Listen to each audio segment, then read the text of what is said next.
are busy with a series, and we'll come to the end, I promise you, but I just don't know when. So for the time being, this will be number 5 in our series on standing firm in your citizenship. So, before I start, I will get there. Let's do it this way around. Our theme for the year is standing firm. That's the main theme. And scripture is 1 Corinthians 15, verse 58, the NIV. And the NIV says, "Therefore, my dear brothers and sisters, stand firm. Let nothing move you. Always give yourselves fully to the work of the Lord, because you know that your labor in the Lord is not in vain." Afrikaanse vertaling. Daarom, my geliefde broeders, wees standvastig, onbeweeglik, altyd oorvloedig in die werk van die Here, omdat julle weet dat julle arbeid in die Here nie te vergeefs is nie. I'm telling you, there's never a time to be standing firm as now. And in my walking out on the water last year, saying that I'm not a prophet, but I prophesied that this year there'll be a shaking. Man, you just switch on the news. This Epstein thing is rocking the world all over. I mean, there's things coming out that you just can't fathom and think about this. Can this be? And it is. God is shaking the church. The worms are getting out of the woodwork in the biggest churches in America. So God is shaking not only in churches, He's shaking the world all over. And you know what? He's going to shake you and me as well. And I mean, this is not something that you've got to be scared of. God maak nie vir baba bang vanmôre nie. I'm just saying that everything that is not of God is going to drop off and drop away. In the end, it will be you and God and your relationship. And out of that, obedience will flow and a lot of things. But all the other, die aangeplakte goedjies is just dropping away. Because they're dropping like flies. And I don't say this arrogant. I don't say this because the Bible says, and I said it last week, pas op jy wat staan, dat jy nie val nie. Watch out, you that stand, that you don't fall. So what do? We cover, not cover up. Because truth will always bring to light that which happens in the darkness. But we cover in the sense that we pray and we say, God, you've used these men mightily.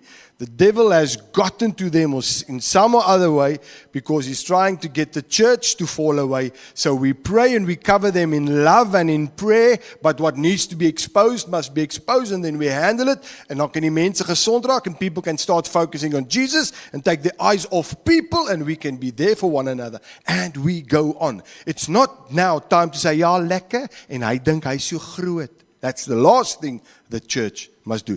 And I see what the church is busy doing. It's just unreal. They're just taking these guys out. So, we'll have to stand firm. We'll have to stand firm. You and I. So we're busy with stand firm in your citizenship. We're having a look at what it really means to be a citizen of heaven and why it is so important that we come to know this. Our main scripture for this series is Philippians 3:20, Amplified Classic. But we are citizens of the state, commonwealth, homeland, which is in heaven, and from it also we earnestly and patiently await the coming of the Lord Jesus Christ, the Messiah as Savior. Want ons burgerskap, Afrikaanse vertaling, Filippense 3:20. Want ons burgerskap is in die hemele, van waar ons ook as verlosser verwag die Here Jesus Christus. So we are in this world, but we are not from this world. We belong to another kingdom.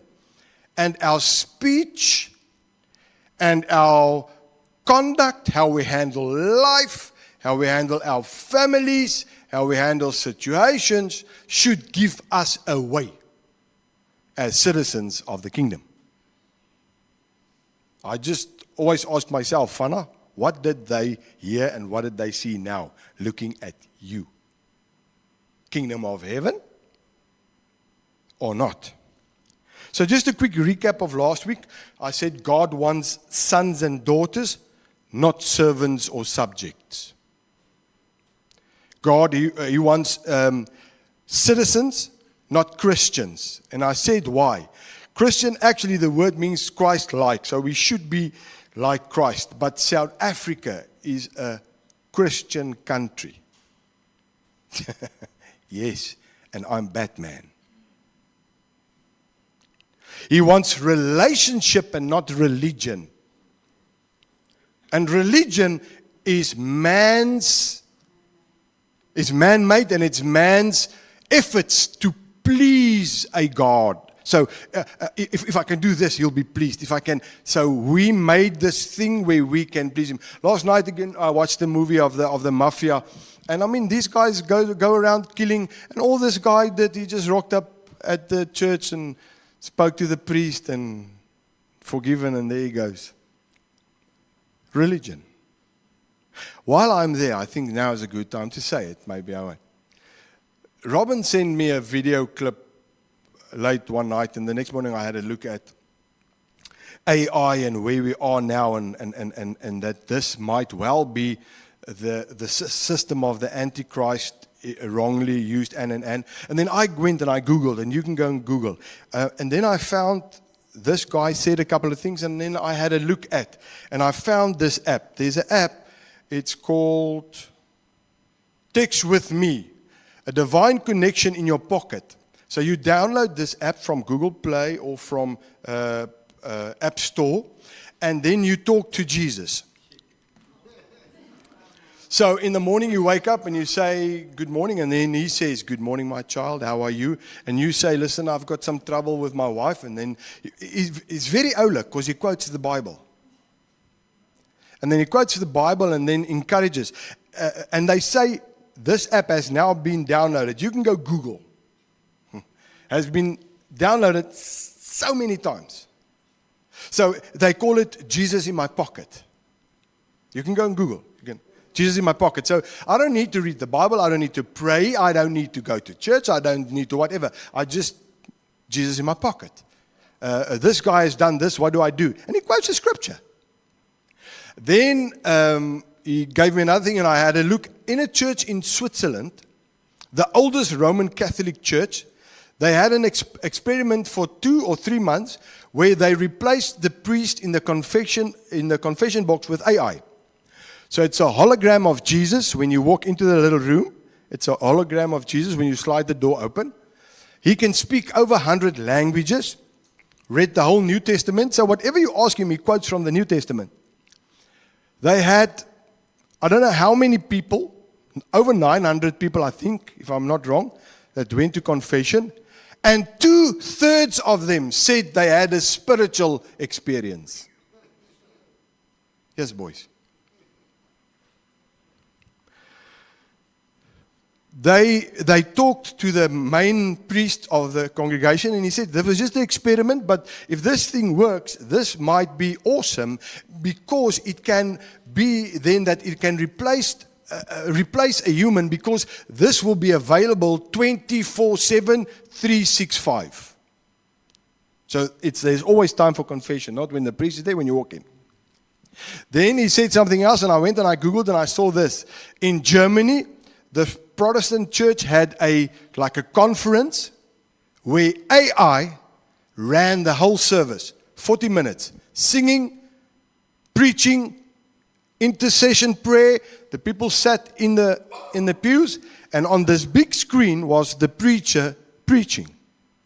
And afterwards, this is pastors and stuff, afterwards they asked the one lady, and the one lady said, well, this wasn't really for her, but she thinks that the younger generation will take hold of this. You see, there's a generation that's going to be lost if we don't share Jesus, because they grow up with this stuff. So it's nothing for them. So for 40 minutes, so you don't need a band. They can't come late. You don't have to have a pastor who doesn't want to get up on a Sunday morning. You just wait on the screen. And then there's another guy from Silicon Valley who started a religion, an AI religion. He started it, I don't know when, and a lot of people became members of the church, and then he dismantled the whole thing, I think in 2017 or somewhere. But daar was soveel navraag that he started it up again in 2023. And members joined that AI church. It's unreal. All over the world, in their thousands, they're joining. Because you log in, get a message, get encouragement, and away we go. We'll have to stand firm, because God can never be replaced by a machine. But we will have to be on the lookout, because AI is becoming something, because it quotes the Bible. Because it read the New Testament. It's not, it quotes the Bible, but it's just this clinical, this is your issue, this is the Bible verse. It'll be great if we apply it to our lives and we do it, but there's nothing behind it. There's no life behind it. And this guy says that he thinks that if we go on, this Silicon Valley guy said that AI will become God. He thinks in the end this will be the God that everyone, because obviously AI pleases all religions. So if you're a Muslim, you can ask him something and he'll tell you something about Allah and quote the Quran and whatever. So listen, this is what our young people are growing up with. Yesterday I showed Anne, there's a family walking in the street.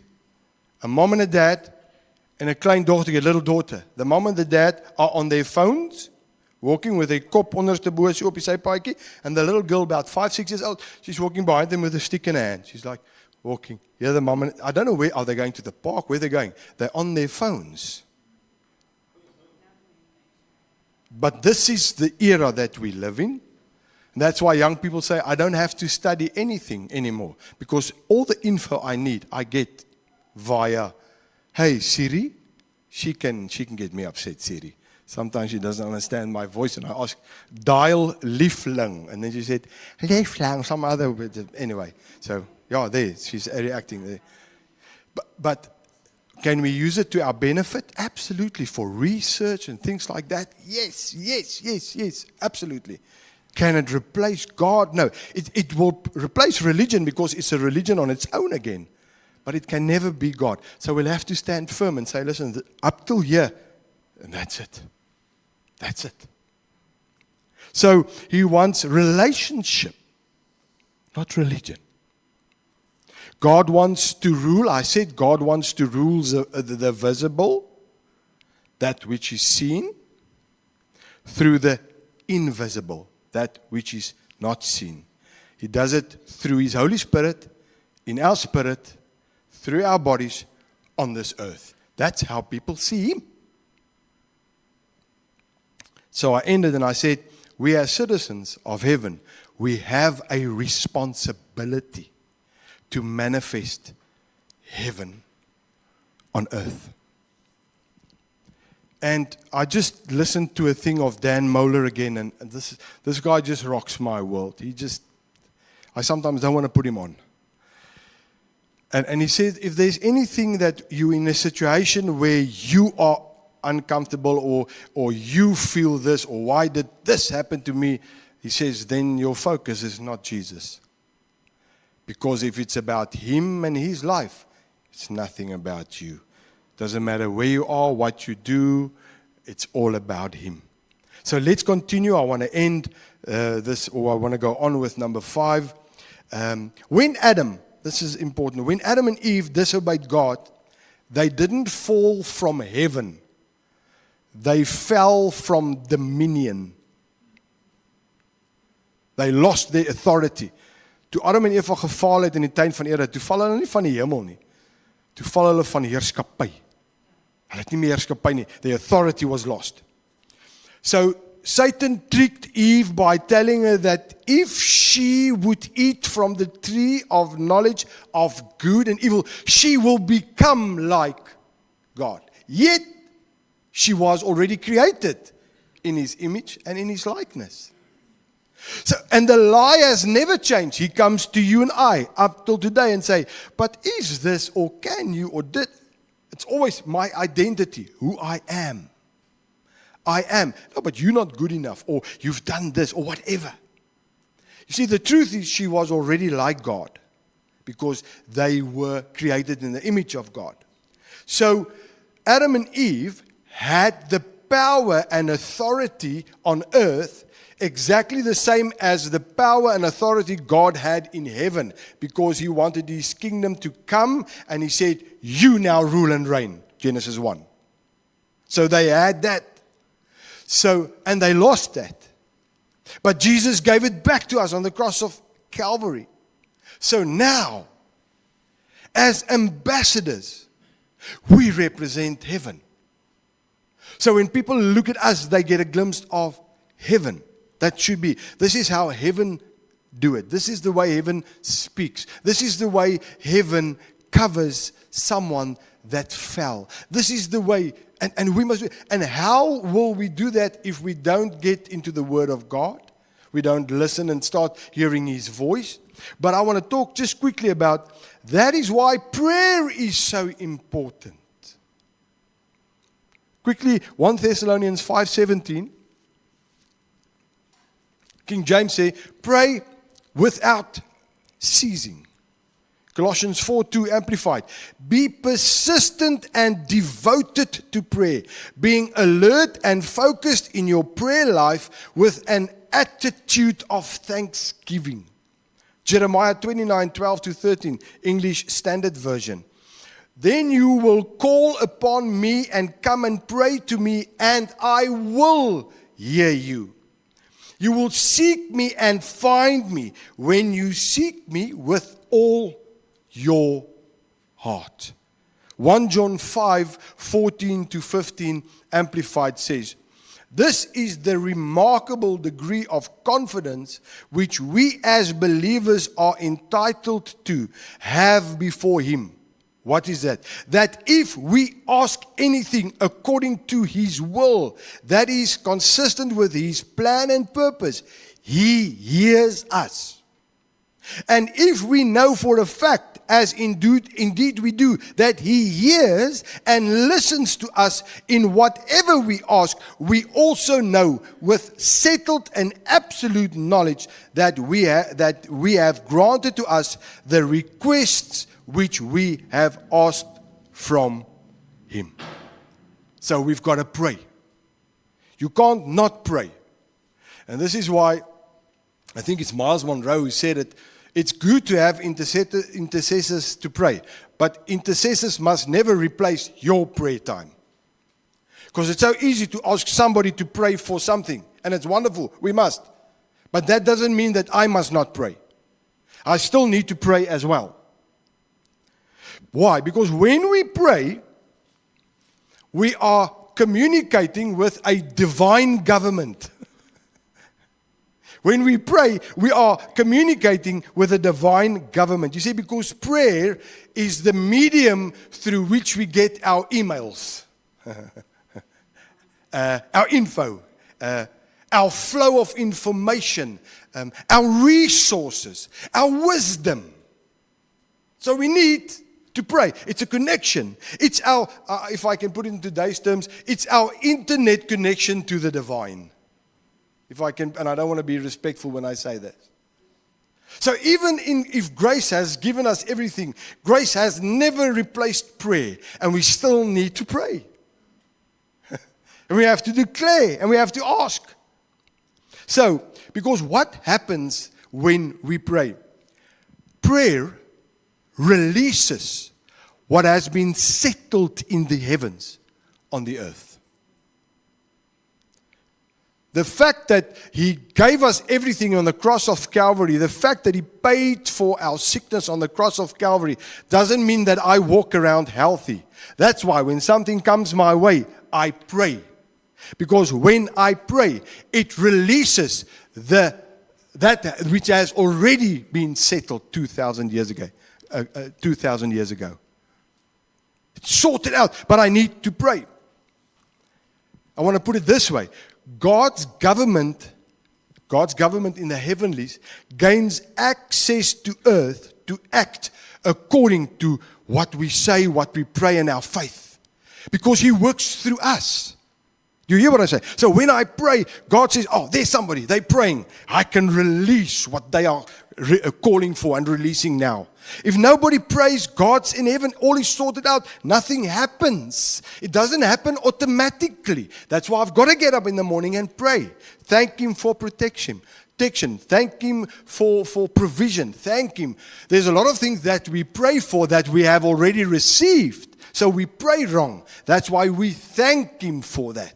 But we still need to communicate with Him. Augustine, an early earth church father, said the following. He said, without God, we cannot. Without us, God will not. Isn't that awesome? He wants to use you and me. He works through us. If it was only up to Him, He could have sorted out a lot of things a long time ago. But He works through us. He gave us dominion over earth. He says, you must rule and reign. I will work through you. Yes, the devil took away. I'll give it back. That's what happened on the cross of Calvary. That's why we need to pray. We need to stand firm in our prayers because as citizens of heaven, this is how we operate and how heaven is manifested on earth when we pray. When we pray. And we can talk about prayer a lot. What does prayer look like? I know there's people out there with the most funniest ideas of prayer that I've ever heard in my whole life. You've got to do this and stand like this, and you've got to first do this and then that. And in the meantime, God sees the heart. And when you're in a situation, you cry out like this thief on the cross. Just think about me. When you die, when you go, and Jesus said, today you will be with me. He didn't do a long prayer. He didn't start with praise and then ended with thanksgiving. And he just cried. His heart cried out. The Pharisee is standing on the corner of the street praying, and he's got this whole prayer. And there's a guy there, he's a sinner. He doesn't even want to look up to heaven. He looks down, beats his chest, and he says, Lord, just forgive me, a sinner. Jesus said, whose prayer was answered? The Pharisee with all his nice words, or that guy? You see, it's the heart. It's the heart with which we pray. Good words is nice, but if it doesn't come from the heart, there's no connection. So prayer releases. So we need to stand firm. Now, just quickly, when Jesus walked on the earth, He showcased and demonstrated the kingdom of heaven when He walked the earth. John 14, verse 8 to 9, Amplified. Philip said to Him, Lord, show us the Father, and then we will be satisfied. Jesus said to him, have I been with you for so long a time that you do not know me yet, Philip? Nor recognize clearly who I am? Anyone who has seen me has seen the Father. How can you say, show us the Father? So where He walked, that was the Father. He showcased God on earth. But He also demonstrated His power, because Matthew 4, verse 23, and there's a lot of other scriptures, this is just some, Amplified says, and He went throughout all Galilee, teaching in their synagogues and preaching the good news, gospel of the kingdom. There's a specific message. The gospel of the kingdom. And healing every kind of disease and every kind of sickness among the people, demonstrating and revealing that He was indeed the promised Messiah. So Jesus did this. Why? Because He represented heaven on earth. That's why He did this. He got the instruction to do what He did from where? From His Father. John 5:19, Amplified says, so Jesus answered them by saying, I assure you and most solemnly say to you, the Son can do nothing of Himself, of His own accord, unless it is something He sees the Father doing. For whatever things the Father does, the Son in His turn also does in the same way. John 12:49-50. For I have never spoken on my own, Jesus is talking, on my own initiative or authority, but the Father himself who sent me has given me a commandment regarding what to say and what to speak. I know that this commandment is eternal life. So the things I speak in accordance with his exact instruction, just as the Father has told me. How did he see and how did he hear his Father? In prayer. In prayer. So he demonstrated heaven on earth. He only did what his Father said he must do, and he only did what he saw his Father do. That is what he did. Everything Jesus did. And he says, where? Because Jesus prayed all the time. You can go have a look at the Bible. And I'm reading through the Evangelies weer and weer, and it's just about praying. Just a couple of verses. Matthew 14, verse 23, Amplified. After he had dismissed the crowd, he went up on the mountain by himself to pray. When it was evening, he was there alone. So lots of times Jesus was ministering, and then at the end of the day, he just goes one side and he prays. Jesus prays.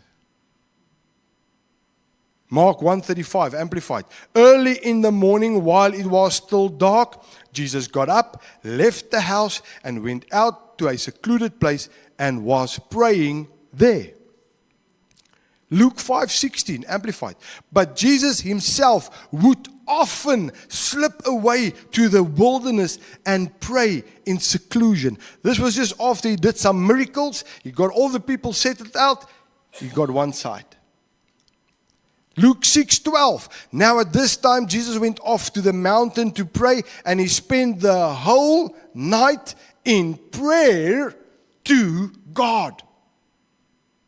Hebrews 5:7, the NIV says, during the days of Jesus' life on earth, he offered up prayers and petitions with fervent cries and tears to the one who could save him from death, and he was heard because of his reverent submission.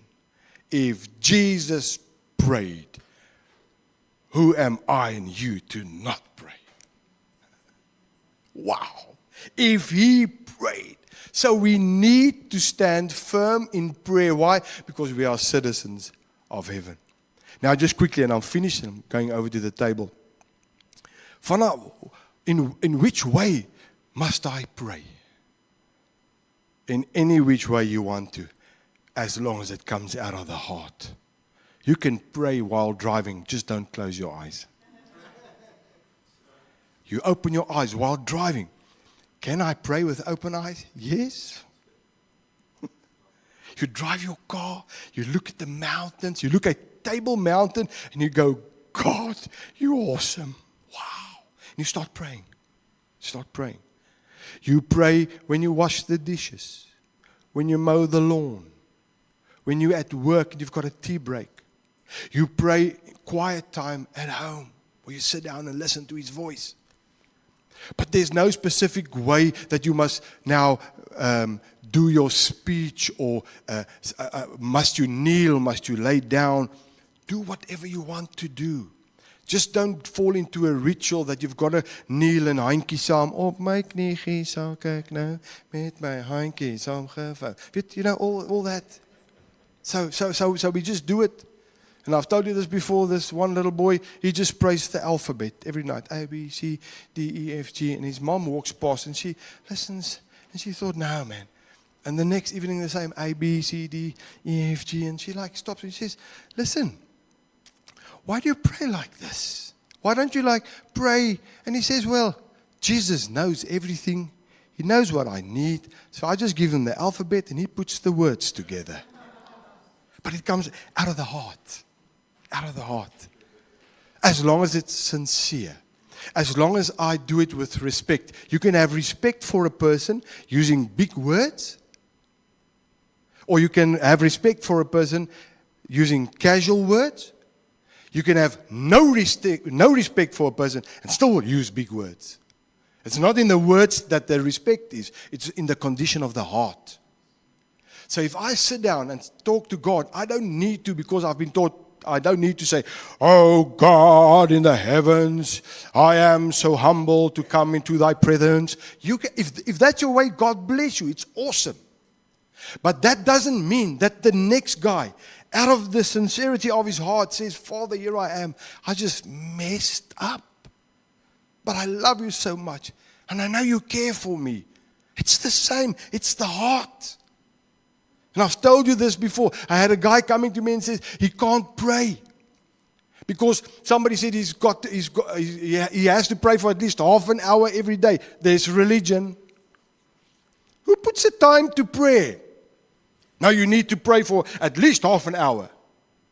So he says when he starts off praying, and within 5 minutes he starts repeating, because he starts with the Weermacht, the army and the police and the gevangenisdepartement and the schools and government and his mom and dad. And then when 5 minutes is passed, he's back to the government. And he said, and now he doesn't want to pray anymore because it's a slip. So I said, okay, I want to ask you for the next week to not pray. You should have seen his face. This is now a pastor telling a congregation member, don't pray. So he's like, what? I said, yes. What I want you to do is I just want you to have a sincere chat with the Lord. So what do you normally do? No, normally he goes into the room, closes the door, kneels. Actually, I don't want you to kneel. Don't want you to kneel. Still close the door. I want you to sit on the corner of the bed. On the edge of the bed. Just sit there and just with a sincere heart, because you're talking to the King of Kings. Say what kind of day you had, where you are at, and what you need of him. And he just looked at me. And then after a week, he came back and he said, "Whoa, man, I've been chatting to the Lord. 5 minutes is 10 minutes. It's 15 minutes. It's a half an hour. It's 45 minutes. It's just awesome." And I said, and isn't it so great that you've been praying the whole week? And he, what? I said, this is prayer. We made prayer kneeling down doing this. This is prayer. This is relationship. And I say, and he says, you can't wait. You can't wait to talk to him. I say, now you can start driving around. And when you see someone, you say, Lord, I pray for them. Lord, pick them. I say, you're in constant prayer and communication with the Lord the whole time. That's how we can hear and act on his voice as well. And it's something we say and we know, but do we do it? So I want to end and say, we've got to stand firm in our prayer life like never before. And it's not the words that we say, it's with the heart. What does it come? What's in here? How does it come out? He'll sort it out the way it comes out. But I must be sincere. Say, Lord, this is it. And now I must start getting into the word. And then I see on the cross of Calvary, he sorted out this and this. Oh, so I don't need to pray for that and for that. I can just declare, in the name of Jesus, I release this. I don't ask for it because he's already given it. That's why a lot of our prayers is not answered, because we pray for something he has already given. We can declare. We sang the song, Speak to the Mountains. Sometimes we ask, Lord, take this mountain away. And he said, Fana, I gave you the authority. Speak to the mountain. Speak to the mountain. So instead of me saying, in the name of Jesus, I go, Lord, please, can you help me? And he stands there and he says, I can't do anything. It's already been sorted out. You've got the authority. Go for it. Declare what I've given. So let's stand firm in our prayer. I just want us to pray. I want you to stand for a moment, and then we'll just do a prayer, and then we'll go over to the communion table. I want you to start off by this week by trying to change your prayer life. If you do this, do something else. I want you to chat to him out of your heart. We need time to be quiet with him because we need to hear what he says to us. Sometimes we're so busy. I speak so many words that he never gets a chance to speak to me. So I go into my prayer closet and I pray, and it's Kari Bashari and Wakarokuzaka and what, and it's awesome. And I'm finished and I come out, and that's the one pastor asked me, and what did the Lord say to you? And I went like, what do you mean? He says, no, because prayer is like a two-way street. I said, oh, yes. What did you hear? Nothing. He says, So prayer is praying, declaring, just becoming quiet. before Him. Just say, Lord, just speak to me. And this idea just pops up in your heart and in your spirit. And you think, or this person, that is prayer. This is how we work. Father, we come to you this morning. We stand before you. We need to pray like never, ever before. If you pray, Jesus, you showed us the way. You manifested heaven on earth. You prayed. Time after time, you went aside and you prayed. Because everything you said and everything you did was what your Father said and what you saw Him do. We need to do that as well. We need to sit at the feet of Jesus. We need to pray. Not to score some brownie points or not to because it's religion and its rules and regulations. No, because it's life. It's life. Talking to you, hearing from you, having this awesome relationship. I pray that we will be a church that prays. Everybody that's watching the video and that's listening to the podcast, that the Holy Spirit will come and really drop this in our spirit to say, pray. You need to pray. It's so important to pray. The Bible teaches us to pray, but it always teaches us to have thanksgiving in our prayer. So in our prayer, we say, thank you, thank you. So thank you for this morning. Thank you for the table. Thank you for these wonderful people. Thank you for the privilege of being together, of sharing and sitting at the communion table. I pray, Holy Spirit, that prayer will become life to us like never before. Not just a little thing, but it will really become the thing that we do above all. I pray it in Jesus' name. Amen.